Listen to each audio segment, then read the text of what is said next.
네, 디모데후서 1장 1절부터 7절까지의 말씀을 우리 다 함께 봉독하도록 하겠습니다. 하나님의 뜻으로 말미암아 그리스도 예수 안에 있는 생명의 약속대로 그리스도 예수의 사도된 바울은 사랑하는 아들 디모데에게 편지하노니 하나님 아버지와 그리스도 예수 우리 주께로부터 은혜와 긍휼과 평강이 내게 있을지어다. 내가 밤낮 간구하는 가운데 쉬지 않고 너를 생각하여 청결한 양심으로 조상적부터 섬겨오는 하나님께 감사하고 내 눈물을 생각하여 너 보기를 원함은 내 기쁨이 가득하게 하려 함이니 이는 내 속에 거짓이 없는 믿음이 있음을 생각함이라. 이 믿음은 먼저 내 외조모 로이스와 내 어머니 유닉에 속해 있더니 내 속에도 있는 줄을 확신하노라. 그러므로 내가 나의 안수함으로 내 속에 있는 하나님의 은사를 다시 불일듯하게 하기 위하여 너로 생각하게 하노니 하나님이 우리에게 주신 것은 두려워하는 마음이 아니요 오직 능력과 사랑과 절제하는 마음이니. 아멘. 하나님, 오늘 이 말씀을 우리가 받기를 원합니다.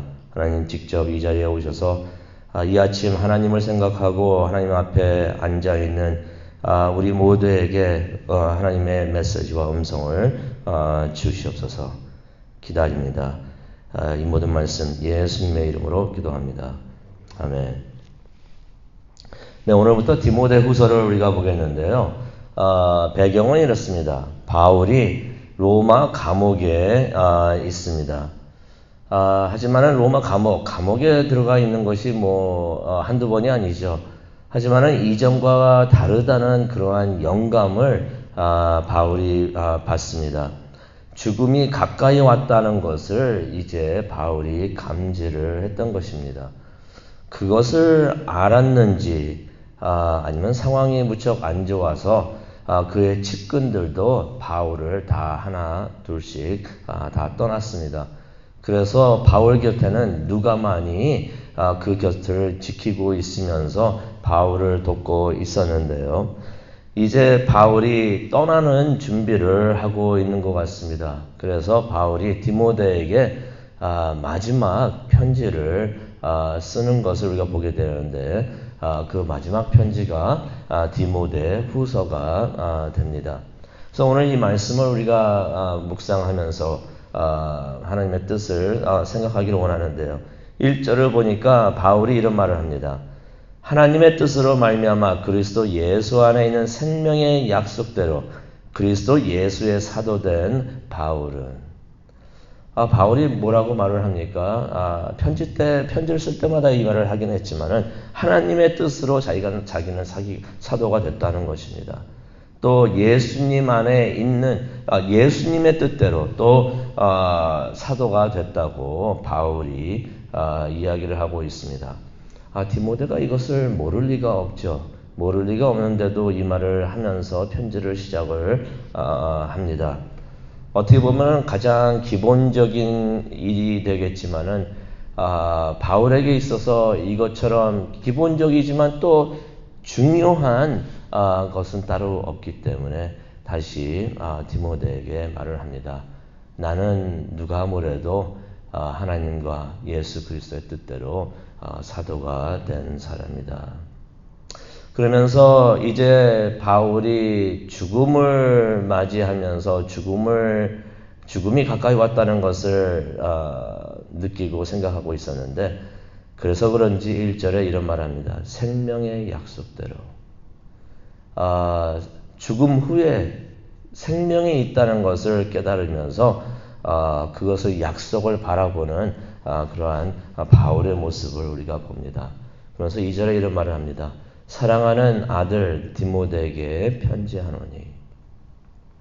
바울의 아들이 디모데는 아니죠. 바울의 영적 아들이었던 것입니다. 제자였죠. 제자였는데 아들같이 그렇게 여겼던 그러한 사람이었습니다. 바울이 디모데를 신앙으로 이끌었던 것은 아닙니다. 하지만은 아들과 같이 제자를 삼아가지고 이렇게 이끌었던 하나님께로 이끌고 또 목회의 길을 이끌었던 목사 안수도 주면서 이렇게 이끌었던 사람이 디모데였기 때문에 디모데에게 편지하노니 하지만은 사랑하는 아들 디모데에게 전에 썼던 표현보다 더 강합니다. 더 강하게 내가 너를 사랑한다라고서 표현을 하고 있는데 죽음이 얼마 되지 않았던 것을 깨달으면서 자신의 사랑을 더욱더 강하게 표현을 합니다. 나중에 가서는 그러죠. 내 곁에 아무도 없으니까 네가 빨리 나에게로 와라 라고 말을 합니다. 그러면서 2절에 보니까 은혜와 긍휼과 평강이 네게 있을지어다. 이 말도 평소 바울이 편지를 쓸 때 늘 사용했던 인사말이었습니다. 하지만은 디모데가 어떤 상황에 있었는 것을 바울이 알았기 때문에 더욱더 이 기도를 하면서 그냥 허투루 쓴 것이 아니죠. 다른 편지 쓸 때도 허투루 인사말로 쓴 게 아니라 기도하는 마음으로 썼는데 더욱이 이번에는 디모데의 아들과 같은 바울의 아들과 같은 디모데에게 편지를 쓰면서 네게 은혜와 긍휼과 평강, 특히 평강이 함께하기를 기도한다. 아마 간절한 마음으로 이런 기도를 하지 않았을까 생각을 합니다. 그 이유는 우리가 나중에 7절을 통해서 우리가 볼 수가 있는데요. 3절을 보니까 바울이 디모데를 위해서 밤낮으로 쉬지 않고 기도를 했다고 합니다. 다 부모님들의 마음이죠. 자녀가 있으면은 항상 기도를 하더라도 자녀들 기도 빼뜨리지 않습니다. 디모데가 바울의 아들과 같은 존재였기 때문에 밤낮으로 쉬지 않고 내가 너를 위해서 너를 기억하면서 기도한다라고 말을 합니다. 바울과 같은 사람이 기도를 해주니 얼마나 큰 격려가 되겠습니까? 디모데가 이 편지 받으면서 너무나 감사했을 것 같아요. 오늘도 또 내 영적 아버지 바울이 나를 위해서 기도를 해주고 있구나. 얼마나 큰 격려가 됐을까요? 중보 기도는 우리에게 큰 힘이 됩니다. 큰 격려가 됩니다. 우리가 남을 위해서 중보 기도를 했으면 좋겠고요. 또 그러다 보면은 우리가 서로가 서로를 위해서 중보 기도를 하다 보면은 누군가는 나를 위해서 기도를 해주게 돼 있어요. 그런 교회의 기도의 문화가 이루어질 때 우리가 서로 격려를 받고 힘을 얻어가지고 힘든 일도 잘 이겨낼 줄로 믿습니다. 바울이 영적 아들을 두어가지고 그를 위해서 중보 기도를 했다. 이것은 큰 의미가 우리에게 있는 것 같아요. 우리도 그래야 되지 않겠는가? 우리도 우리 자녀를 위해서 기도하는 것도 참 좋지만은 영적 자녀를 두어가지고 기도를 하는 것도 참 중요하지 않겠는가? 다음 세대를 위해서, 다음 세대를 이끌어갈 사람들을 위해서, 다음 세대 우리 교회를 세워갈 수 있는 사람들을 위해서 그냥 다음 세대를 위해서 기도합니다라고 할 수 있겠지만은 누구누구를 특별히 생각을 하면서 그 사람을 위해서 기도하는 것도 참 중요하지 않을까 그렇게 생각을 합니다. 바울이 디모데를 영적 아들로 두었던 것은 바울이 자신이 세상을 떠난 후에 이 사역을 이끌어갈 그러한 후계자를 위해서 또 기도한 것이 아닌가 생각을 합니다. 우리도 믿음의 자녀를 두기를 원합니다. 믿음의 자녀를 두어가지고 영적으로 또 기도로서 그런 사람들을 후원하고 또 격려하는 우리 모두가 되었으면 좋겠습니다. 4절을 보니까 바울이 이런 말을 합니다. 내 눈물을 생각하여. 디모데가 눈물을 잘 흘렸던 것 같아요. 마음이 여린 사람이었습니다. 마음이 여린 사람이었어요. 어떤 눈물이었는지는 표현을 안 하니까 모릅니다. 바울이 다시 감옥에 들어갔을 때 디모데가 그것을 보면서 흘린 눈물인지 아니면은 디모데가 목회를 하면서 너무 힘들어서 혼자서 흘린 눈물인지 알 수는 없습니다. 하지만은 바울이 무슨 얘기를 하고 있냐면은 디모데의 눈물이 자꾸 마음에 걸린다는 것이에요. 디모데의 눈물이 자꾸 걸린다. 그러면서 4절에 그런 말을 하죠. 그러한 디모데가 자꾸 생각나니까 네가 보고 싶다. 근데 디모데를 바라보면서 마음이 안타까워서 보고 싶은 마음도 있겠지만은 영적 아들이라서 너무나 사랑했기 때문에 빈말하는 사람이 아니죠. 바울은 빈말하는 사람이 아니기 때문에 내가 사랑하는 아들이라고 표현했을 땐 진짜 사랑했던 그런 아들이었던 것이에요. 그 아들이 힘들어하니까 자꾸 보고 싶고 또 너를 보는 것이 나의 기쁨이 된다라고서 그렇게 4절에 고백을 합니다. 그러면서 디모데에 대해서 우리가 알 수 있는 몇 마디를 바울이 하고 있는데 5절을 보면은 바울이 진정으로 신실한 믿음을 가졌던 사람이구나 하는 것을 우리가 알 수가 있습니다. 근데 그 믿음이 어디서 갑자기 뚝 떨어진 것이 아니었습니다.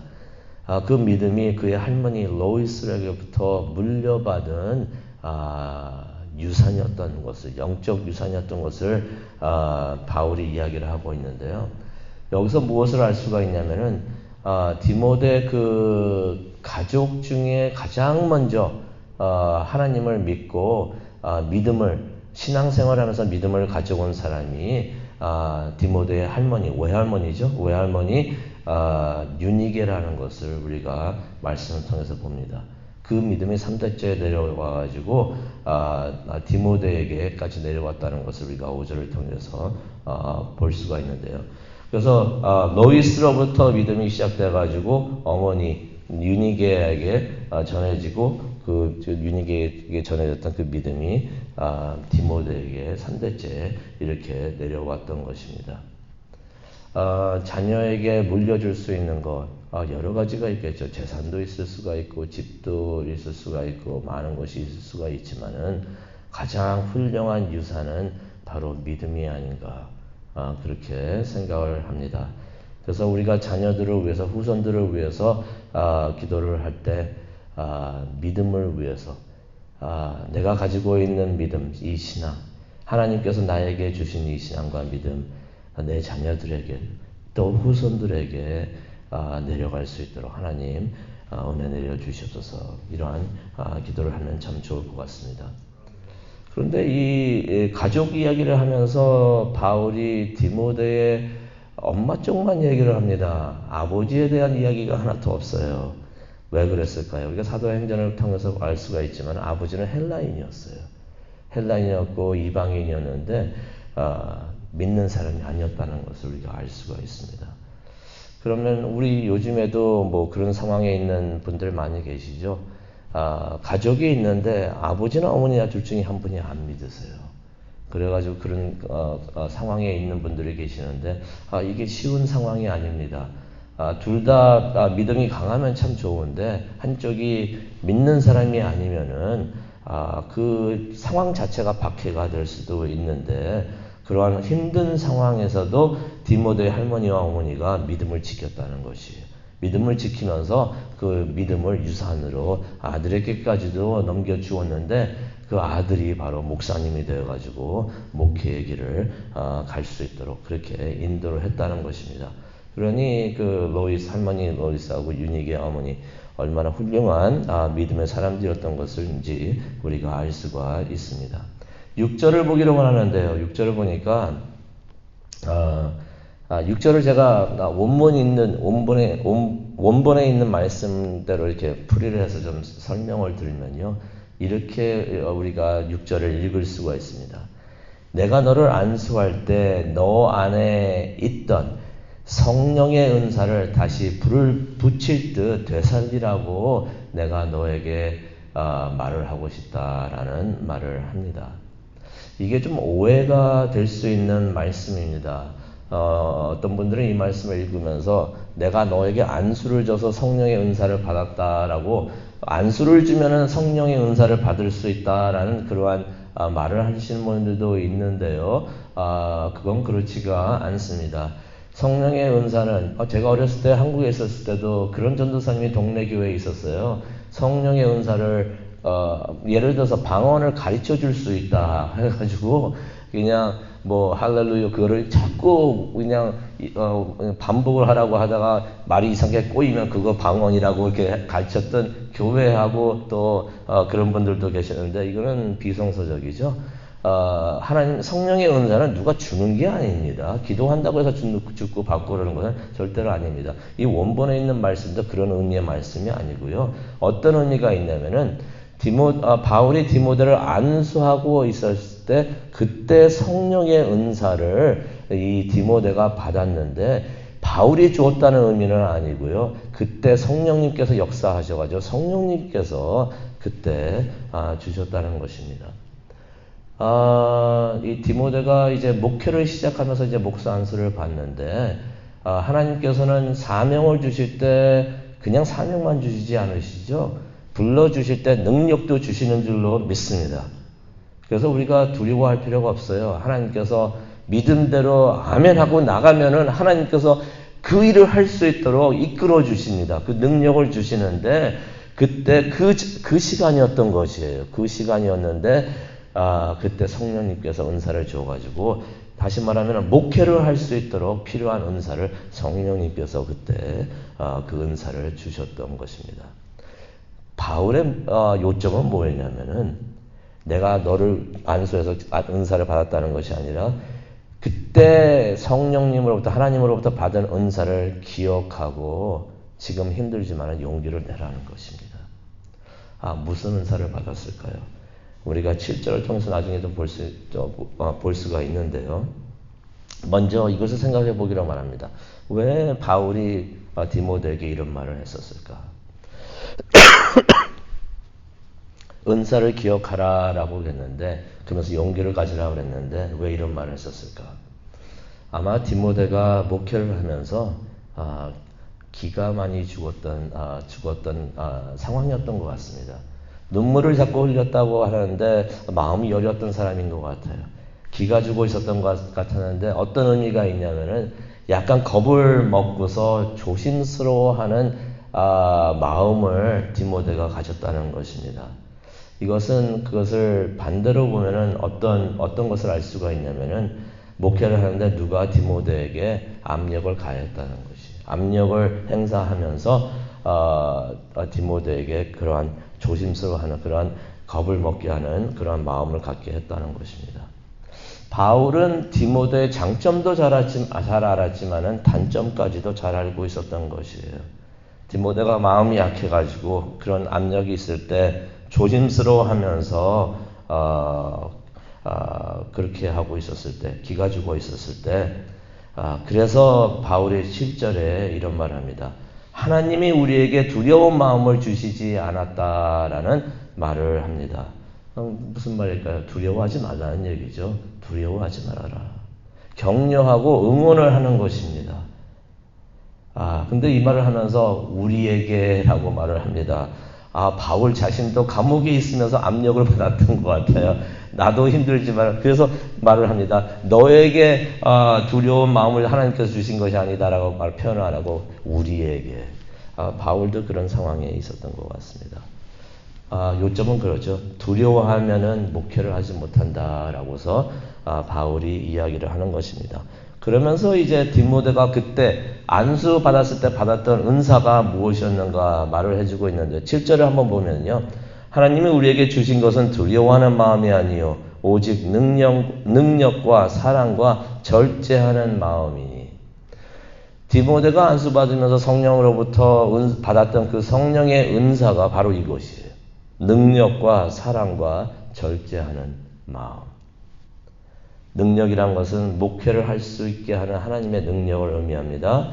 사랑은 원수도 사랑하는 마음. 목회를 하다 보면은, 사역을 하다 보면은, 힘들게 하는 사람이 있는데, 사랑하는 마음 없이 목회를 또 할 수 있고 사역을 할 수가 있는 것이에요. 그 사랑을 잃지 말라는 것입니다. 원수도 사랑하는 마음을 다시 상기하고 기억하라. 그러면서 절제를 말합니다. 이 절제는 어떤 것을 의미하냐면 어떤 상황에 있더라도 힘든 상황에 있더라도 침착함을 유지해라 라고 말을 하고 있습니다. 이 말씀을 생각하면서 우리가 기도하는 시간을 갖기를 원하는데요. 이 세 가지 요소 기억하기를 원합니다. 능력, 사랑, 절제.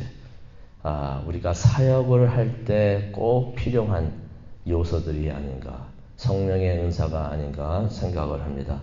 사역을 하면서 우리가 이것을 잊지 않고 기억하면서 하나님의 일을 하는 우리 모두가 되기를 간절히 축원합니다.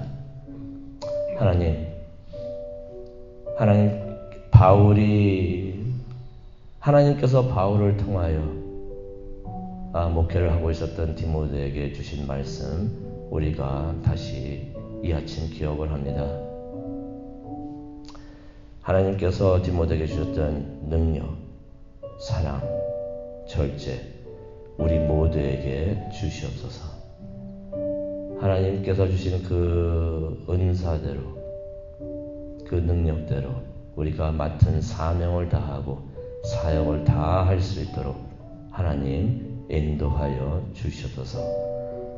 그렇게 우리가 성령 충만, 은사를 받는 또 강하게 담대하게 되는 그러한 기도하는 시간이 되기를 원합니다. 이 시간 함께하여 주시고 큰 은혜 내려 주시옵소서.